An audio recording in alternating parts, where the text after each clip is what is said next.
probably the craziest deal that I've seen this entire year happen. Same client who we had that offer on, he sent me one, and I'm like, no, there's clearly there's a story here. There's no way this house sold for it.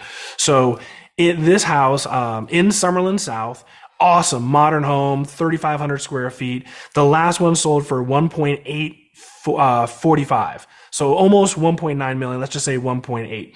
This house was the same exact floor plan. Backyard had a older kind of dated pool for a modern new neighborhood, and the flooring was a little busy, but I mean, how much do you adjust for that? Nah.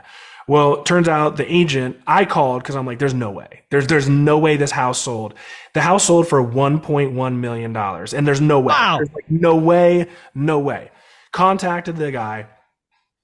He explains to me that the seller, his wife had passed away in February. He decided that he wants to get out of town. He decided to buy a house in Georgia. His financing wasn't working out in Georgia. He was under a time crunch. They kept lowering the price. Everyone complained about the pool. Everyone complained about the flooring, and they couldn't get an offer. So they were going to start lowering the price. A flipper came in, offered him 1.1 million. The agent goes to the seller and goes, dude, there's no way. Don't take it. Like, we can always sell this in a day for like 1.4, 1.3. Don't do it.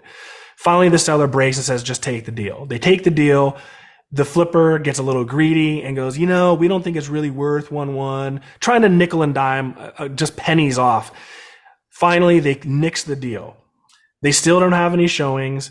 The next door neighbor offers to give the guy $300,000 to finish his house in Georgia, but he wants to buy this house for $730,000. It's like robbery. Finally, the listing agent goes, dude, there's no way. I'll just buy the house. So he and another guy that I know ended up buying this house for 1.1 million. That's worth 1.8.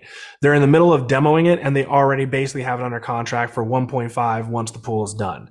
But the moral of the story was, here was a seller that had motivation. Yeah, just done. Gave up.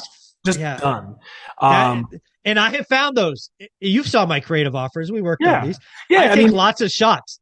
Yeah. Eventually someone says yes. Yeah, it's, you are looking for somewhat of the needle of the haystack. It's not going to be a perfect home, otherwise it would have sold. Of course. But these guys are going to make $350,000 just basically remodeling a pool and turning it back around. But that kind of illustrates kind of where things are, that for a house that sold for 1.8, they couldn't get 1.5. That's pretty strange. And that sales price is insane. But that neighborhood as well, when I pulled the comps, complete parking lot, nothing is in escrow. And here's the one guy in the neighborhood that's like, look, I'm willing to sell it for whatever. Yeah. So there's going to be some of these neighborhoods that are just completely stagnated. And this is just like what we talked about before. Some people are going to pull them off, and some people are just going to have to feel the pain. Well, I'm going to be in Vegas at the end of the year, so you and I may need to do something. We may need to help some people and just go make a couple $100,000. It doesn't sound like a bad day's work. There you go, brother.